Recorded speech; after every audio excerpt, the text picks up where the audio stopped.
Talisay, Lauren. Talisay po.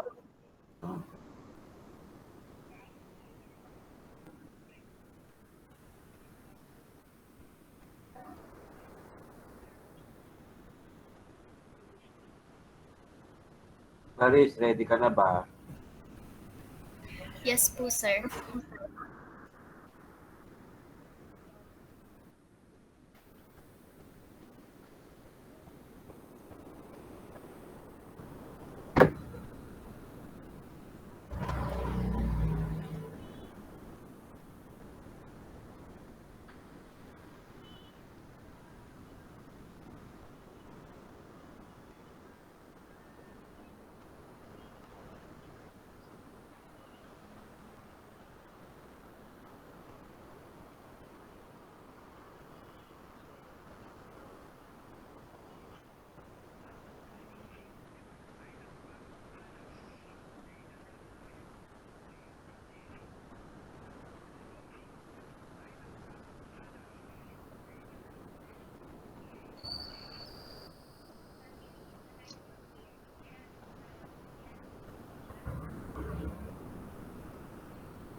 Clarice, you may prepare and start.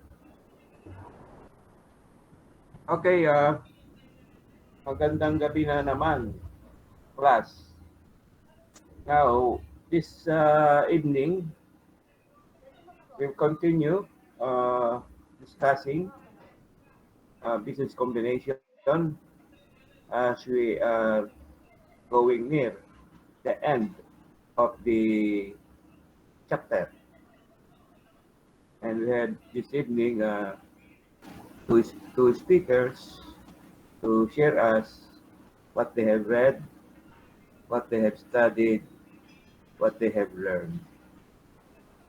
Okay, so maganda ang screen mo, sorry.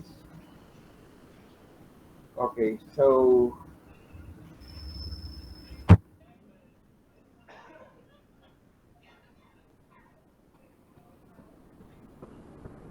sige, start ka na. Good afternoon, everyone. I am the first reporter of this session, Business Combination. The following should be noted from the entries of the acquirer. The stock issuance cost exceeds the additional paid-in capital recorded at acquisition with the excess being debited to stock issuance costs. This account should be treated as a contra account from retained earnings under the equity section of the statement of financial position. When the acquirer issues stock in conjunction with a business combination, any stock issuance costs such as underwriter costs and exchange fees are treated as a reduction to additional paid-in capital. The gain must be reported as a separate line item in the statement of comprehensive income of the acquirer in the period of the acquisition. Recording contingent consideration in acquisition of net assets. Using the data in J&J Company Case 1, assume that acquirer INC issued 80,000 shares with a market value of 3,200,000 in addition to the stock issued. The acquirer agreed to pay an additional 200,000 on January 1, 2018. If the average income for the 2-year period of 2016 and 2017 exceeds 160,000 per year, the expected value is estimated at 100,000 based on the 50% probability of achieving the target average income. This is the revised analysis of the difference between the price paid and the fair value of the net assets acquired, and the entries to record the acquisition are presented below. Analysis. Total price paid. Stock issued at market value is 3,200,000 that given in the problem. Estimated value of contingent consideration is 100,000. To get 3,300,000, stock issued at market value of 3,200,000, add the estimated value of contingent consideration of 100,000. Fair value of net assets acquired from J&J Company is 2,620,000 coming from the last report. Goodwill 680,000, acquisition related costs, professional fees is 50,000, stock issuance cost reduction from additional paid in capital is 30,000. Entries to record the acquisition of net assets and the acquisition related costs are as follows. To record the net assets acquired of fair value including the new goodwill. Cash 20,000, marketable securities 330,000, inventory 550,000, land 360,000, building 900,000, equipment 700,000, receivables trade 225,000, and goodwill is 680,000. Current liabilities is 125,000, bonds payable 500,000, premium on bonds payable is 20,000, contingent consideration payable is 100,000, common stock 10 par is 800,000, additional paid in capital is 2,400,000. To record acquisition related cost, acquisition expenses 50,000, additional paid in capital 30,000 na nasa debit side, and credit side is cash of 80,000. Recording changes in contingent consideration. Changes that are the results of the acquirer obtaining additional information about facts and circumstances that existed at the acquisition date and occur within the measurement period are recognized as adjustment against the original accounting for acquisition. Changes that results from events after the acquisition date are not measurement period adjustments. Accounting for such change depends on whether if the additional consideration is equity or cash. If it is equity, the original amount is not remeasured. If the additional consideration is cash, the change amount is recognized in profit or loss. where a change in the fair value of contingent consideration is the result of additional information about fact circumstances that existed at the acquisition date. These changes are accounted for as measurement period adjustment if they arise during the measurement period. Note that the annual improvements to IFRS 2010-2012 cycle changes these requirements for business combination for which the acquisition date is on or after July 1, 2014 under the amended requirements contingent consideration that is classified as an asset or liability is measured at fair value at each reporting date and changes in fair value are recognized in profit or loss both for contingent consideration that is within the scope of IFRS 9 IA S39 or otherwise.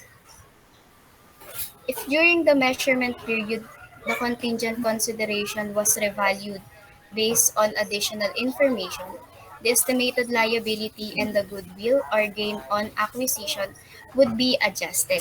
Example, the estimate was revised to 160,000. The 60,000 increase would be adjusted as follows: debit the goodwill and credit the contingent consideration payable of 60,000.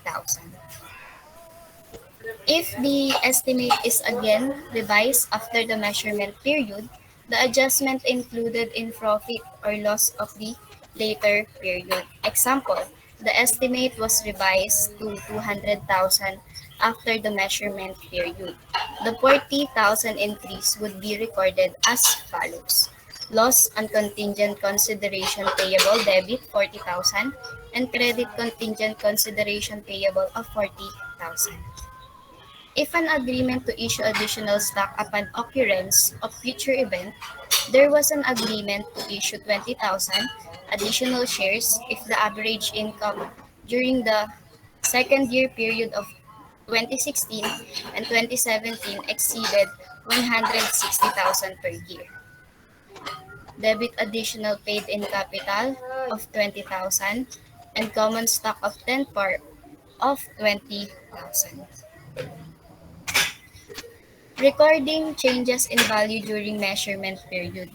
During the measurement period, values assigned to accounts recorded as a part of the acquisition may be adjusted to better reflect the value of the accounts as of the acquisition date. Changes in value caused by events that occur after the acquisition date are not a part of this adjustment. They would be adjusted to income in the period they occur. The values recorded on the acquisition date are considered provisional. They must be used in financial statements with dates prior to end of the measurement period. The measurement period ends when the improved information is available or it's obvious that no better information is available. In no case can the measurement period exceed 1 year from the acquisition. Any adjustment made by the acquirer during the measurement period should only relate to those assets, liabilities, equity interest, or items of consideration for which the initial accounting was incomplete in the reporting period in which the business combination occurred. The measurement period ends as soon as the acquirer received all the necessary information about the facts and circumstances that existed as of the acquisition date for the provisional amounts. However, the measurement period cannot exceed 1 year from the acquisition date. Illustration 13.4. Let us return to the acquisition of J&J Company for 3,200,000 in case 1. Assume now that the value assigned to the building is provisional. The 2017 financial year will include the statement of comprehensive income accounts for the acquired J&J Company. Starting as of the acquisition date, on June 30, the value assigned to the building and resulting adjustment to income for 2017 and projected for Ayaw mo 2018 na? are as follows.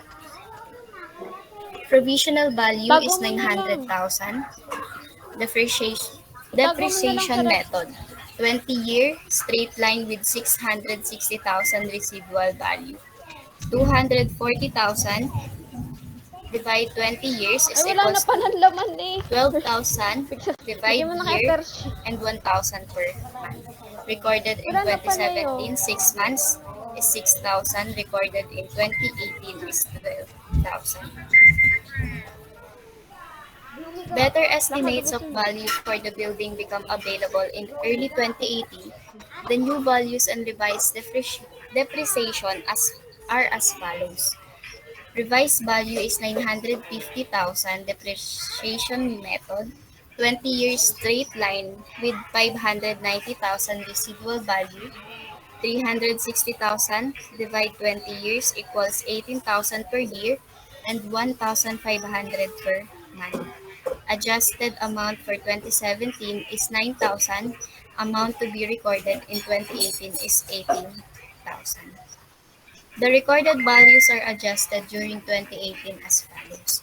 Building 950,000 minus 900,000 is equals to 50,000 and goodwill is 50,000. Goodwill would absorb the impact of the adjustment had there been a gain on the original acquisition date. The gain would be adjusted at the end of the measurement period since the gain was recorded in the prior periods. The entry to adjust the gain would be made to retain earnings. The depreciation for the period must also be adjusted retroactively. The entry made in 2018 would be as follows. Retained earnings of 3,000, accumulated depreciation buildings of 3,000. That's all. Okay. Russ, any question sa report? Huwag mo muna tanggalin sa screen. That is, balik mo sa screen.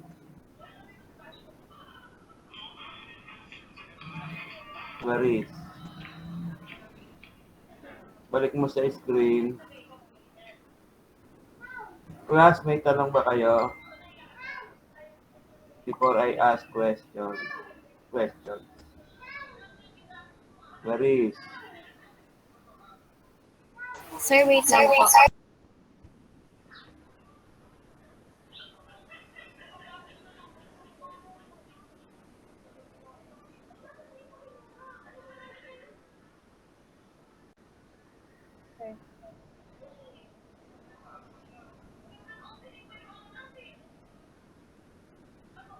Okay na po.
Mi, baka daw magkabagyo.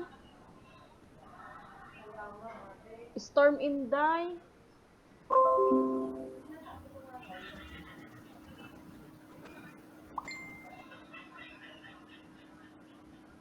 Saan daw to Samar? Laging sa Samar. Ay, di man tayo mami. May Maropa.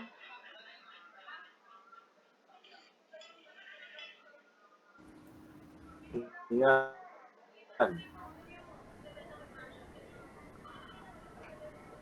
Russ, nakikita niyo yung aking sineshare?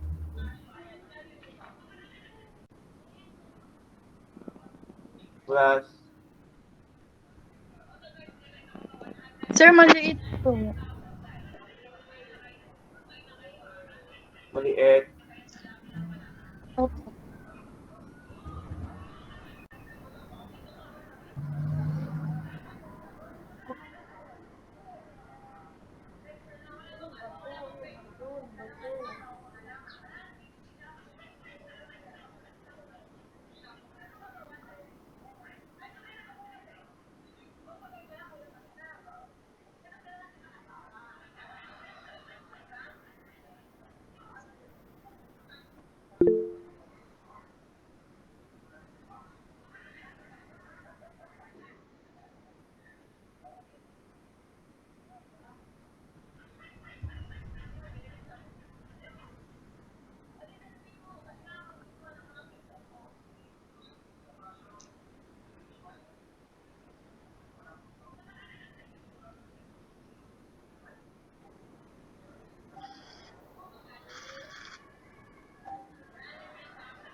So yan, kita na ba niyo? Yes po, sir. Okay. Paris, may tanong ako. Paris, Sir, yes po. narinig mo ba ako? Opo, Ah, sir.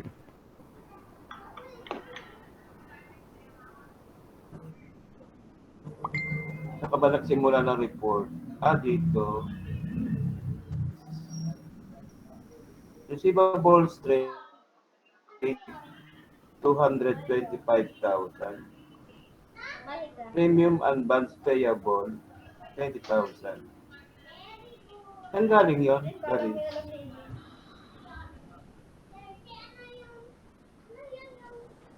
Saan galing yun? Sir, alin po? Nasa book po yun. Receivables trade, 225,000. Premium on bonds payable, 20,000. Sir, nasa case 1 po yan nung last reporting po. Sa ano? Okay, so, ni-report ng iba to, no? Now, at this point, Ako ata yun. ito yung entry ng ano, no, ng acquirer. Okay. Opo, sir, na may new goodwill po. So, nag-appear ito na receivable trade saka premium advance payable. Wala naman to sa libro ng ano, ng acquiry, no? Wala yan sa libro ng acquiry. Kaya nung mag-journal entry ang acquirer, nagkaroon ng receivables trade at premium advance payable. Ako kasi, di ba, ang bilihan base sa fair value ng mga identifiable assets galing sa acquiring. So, nagkakaroon ng valuation based upon fair value. And that is also an occasion pag nakita ng acquirer na mayroong mga accounts na existing na hindi nakabook sa acquiring, pwedeng itama ng acquirer, no? Kasi may nakikita siyang before the acquisition, wala sa libro ng acquiring ang receivable trade at premium advance payable. Now, nung nagkaroon na ng business combination, na-discover ng acquirer na meron palang pang receivables, trade na hindi nakabook sa acquiring.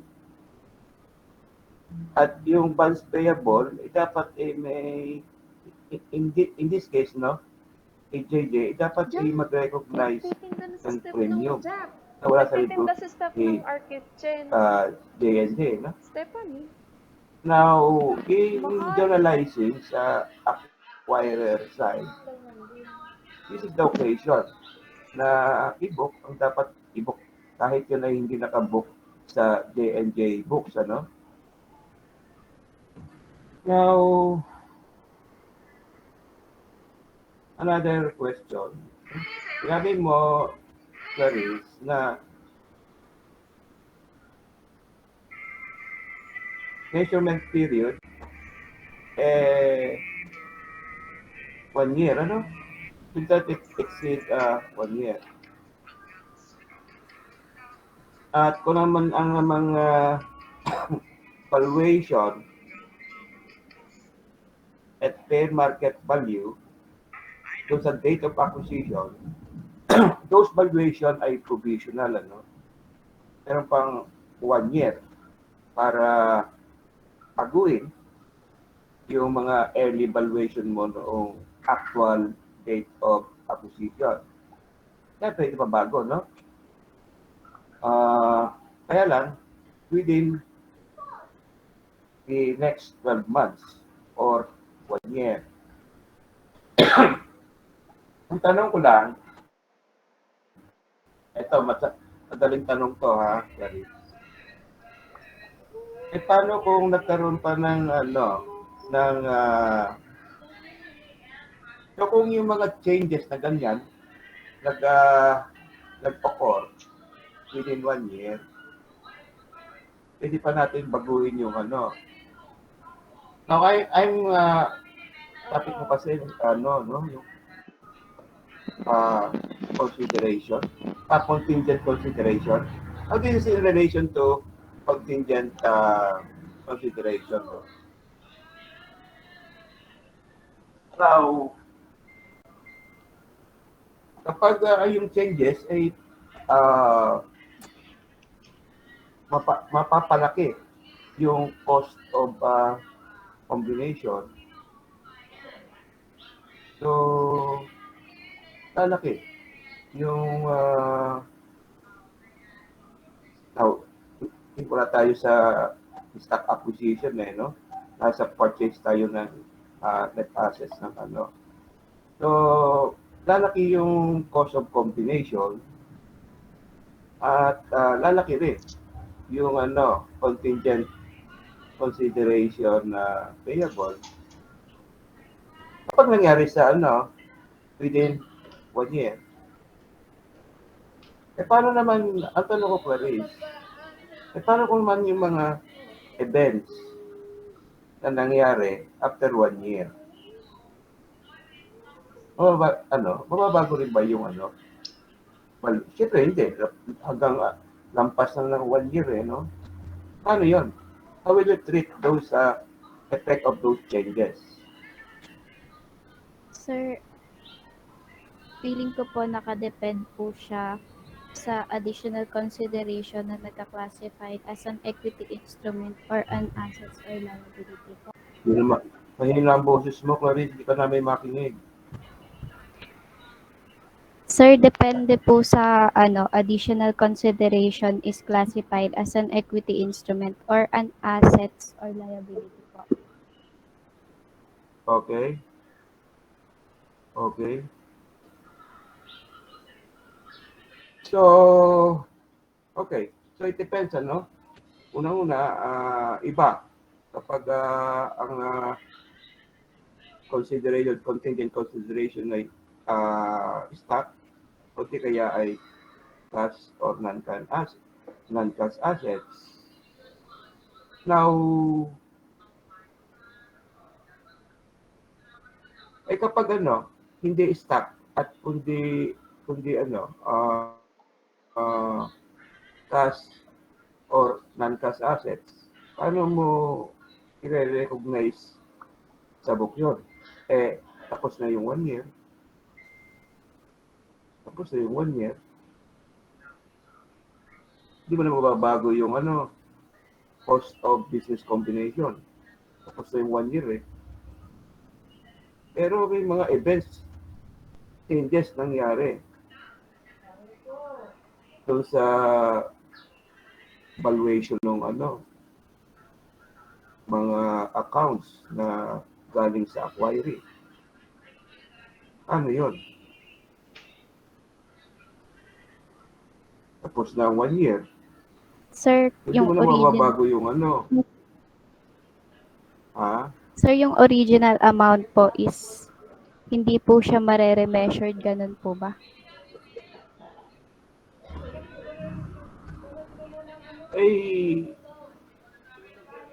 Hindi na siya marere-measure kasi tapos na yung 1 year kaya lang, may events and changes sa valuation ng mga binalue sa fair market value noong date of acquisition. Paano mangyayari bubok yun? Events nangyari, nag-occur. Hindi mo na pwedeng baguhin yung cost of business combination kasi more than 1